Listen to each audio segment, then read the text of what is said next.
Yang pertama yang mesti digarisbawahi, saya kebetulan berada di beberapa titik. Saya penyanyi, saya pencipta lagu, saya penulis skrip film, saya produser film juga. Jadi saya berada di banyak tempat. Dan saya juga penulis buku. Saya sudah pernah merilis 3 buku. Jadi semua yang terkait dengan dengan hal royalti tersebut saya mengalaminya langsung. Oleh sebab itu saya ingin mengadakan revisi undang-undang ini karena saya merasa satu-satunya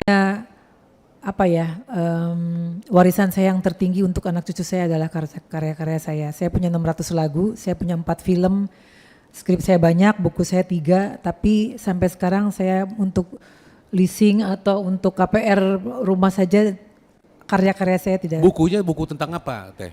Tentang musik.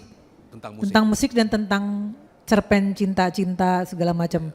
Ya, itu tidak bisa jadi jaminan. Jadi sebetulnya profesi kami ini profesi yang cukup besar untuk memberikan pajak kepada negara, tapi in return kita tidak pernah mendapatkan hal yang baik. Seperti contohnya kita konser saja, saya harus konser di tenis indoor yang mana itu gedung diperuntukkan untuk tenis bukan untuk musik. Jadi sebetulnya kami juga belum pernah mendapatkan hal yang baik gitu. Saya ingin menanggapi sedikit saja untuk masalah NA dan RUU untuk hal lain di bidang musik. Sebetulnya untuk sastra, buku, cerpen, puisi, novel, karya tulis itu sudah ada di sana. Masalah plagiat, penciptaan ulang tanpa izin juga sudah ada di NA itu. Terus di dalam RUU juga penguatan pelindungan atas distribusi digital, platform dan pengakuan moral right penulis juga sudah ada di situ. Terus mengenai AI ini kita mengatur di draft RUU hak cipta ada 7 ciptaan berbasis bab 7 ciptaan berbasis AI.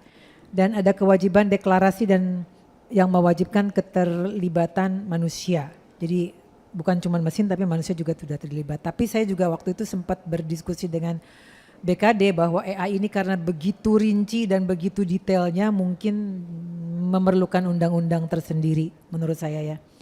Batasan AI juga ada hak cipta tentang yang melekat pada manusia bukan cuma AI, terus penggunaan karya berhak berkaitan dengan ciptaan untuk yang relatif dengan AI, terus transparansi dataset, lisensi kolektif digital juga.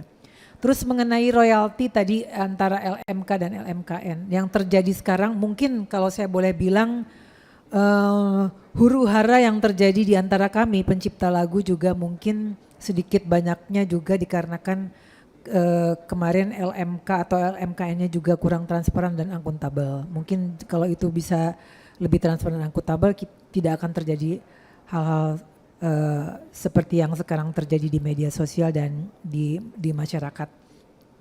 Tapi yang saya inginkan adalah satu pintu itu sangat penting karena saya juga pernah dipending 2 tahun royalti saya dari Malaysia. Karena regulasi dari Malaysia tidak menginginkan untuk distribusi ke dalam satu negara yang pintunya banyak. Jadi memang harus satu pintu. Terus hal lain lagi terkait dengan pengawasan kinerja LMK dan LMKN juga mungkin nanti harus lebih transparan dan harus ada audit dari pemerintah juga. Sehingga tidak ada lagi yang tidak transparan atau tidak sesuai dengan yang dibayangkan oleh para pemegang hak cipta.